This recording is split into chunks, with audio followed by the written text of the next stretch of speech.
Number 3، مبارک ہاتھ اور بیمار اونٹ یا بکری۔ حضرت بی بی حلیمہ رضی اللہ تعالی عنہا فرماتی ہیں، اللہ تعالیٰ کے نبی حضرت محمد مدنی صلی اللہ تعالی علیہ وآلہ وسلم کو لے کر جب میں اپنے مکان میں داخل ہوئی تو قبیلہ بنو سعد کے گھروں میں سے کوئی گھر ایسا نہ رہا جس سے ہمیں مشک کی خوشبو نہ آنے لگی ہو، اور لوگوں کے دلوں میں اللہ کے پیارے حبیب حضرت محمد مصطفیٰ صلی اللہ تعالی علیہ وآلہ وسلم کی محبت گھر کر گئی، اور آپ صلی اللہ تعالی علیہ وآلہ وسلم کی برکت کا یقین اس قدر مضبوط ہو گیا کہ اگر کسی کے بدن میں کہیں درد یا تکلیف ہو جاتی تو وہ آپ صلی اللہ تعالی علیہ وآلہ وسلم کا ہاتھ مبارک لے کر تکلیف کی جگہ پر رکھتا تو اللہ تعالی کے حکم سے اسی وقت ٹھیک ہو جاتا۔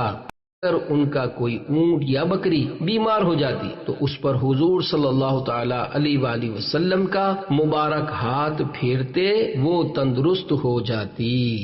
مبارک ہاتھ کے 8 حیرت انگیز کمالات۔ دیکھا آپ نے، اللہ تعالیٰ کے پیارے حبیب صلی اللہ تعالی علیہ وآلہ وسلم کے مبارک ہاتھ کی بھی کیا خوب بہاریں ہیں۔ آئیے پیارے آقا مکی مدنی مصطفیٰ صلی اللہ تعالی علیہ وآلہ وسلم کے مبارک ہاتھ کے 8 اور معجزات آپ کو سناؤں۔ ایک غزوے یعنی کفار سے لڑی جانے والی ایسی جنگ جس میں ہمارے حضور صلی اللہ علیہ وآلہ وسلم شامل ہوں اسے غزوہ کہتے ہیں۔ ایک غزوے کے موقع پر تیر لگنے کے سبب پیارے صحابی حضرت قتادہ رضی اللہ تعالی عنہ کی آنکھ مبارک باہر نکل پڑی۔ سب طبیبوں کے طبیب اللہ تعالیٰ کے پیارے حبیب صلی اللہ تعالی علیہ وآلہ وسلم نے ان کی آنکھ اپنے مبارک ہاتھ میں لی اور اس کی جگہ پر رکھ کر دعا فرمائی تو وہ آنکھ درست ہو کر دوسری آنکھ سے زیادہ روشن ہو گئی۔ ایک قافلہ اللہ پاک کے پیارے نبی کی بارگاہ بے کس پناہ میں حاضر ہوا۔ ان میں سے ایک شخص کی طبیعت خراب تھی، اس کو دورے پڑتے تھے۔ سرکار نامدار صلی اللہ تعالی علیہ وآلہ وسلم نے اس کی پیٹھ پر اپنا ہاتھ مبارک مار کر اس مریض کے اندر موجود بلا سے فرمایا، اے اللہ کے دشمن نکل جا۔ پھر اس کے چہرے پر ہاتھ مبارک پھیرا تو وہ مریض ایسا ہو گیا کہ آنے والے قافلے میں اس سے بہتر کوئی نظر ہی نہ آتا تھا۔ ایک پیارے صحابی حضرت سیدنا عبداللہ بن عتیق رضی اللہ تعالی عنہ کے پاؤں کی ٹوٹی ہوئی پنڈلی پر اللہ تعالیٰ کے پیارے حبیب صلی اللہ تعالی علیہ وآلہ وسلم نے اپنا ہاتھ مبارک پھیرا تو ایسی صحیح ہو گئی جیسے کچھ ہوا ہی نہ تھا۔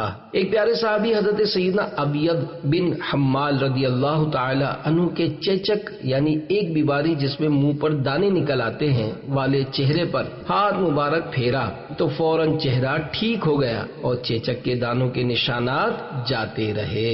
بعض صحابہ کرام علیہم رضوان کو الگ الگ موقع پر اپنے مبارک ہاتھ سے لکڑی یا درخت کی ٹہنی یعنی شاخ دی تو وہ تلوار بن گئی۔ کسی کے چہرے پر اپنا مبارک ہاتھ پھیرا تو چہرہ روشن ہو گیا، کسی بیمار پر ہاتھ پھیرا تو مرض دور ہونے کے ساتھ ساتھ اس کا بدن خوشبودار بھی ہو گیا۔ ایک صحابی حضرت سیدنا عثمان بن ابو العاص رضی اللہ تعالیٰ عنہ کے سینے پر ہاتھ مبارک پھیرا تو حافظہ یعنی میموری ایک دم مضبوط ہو گیا۔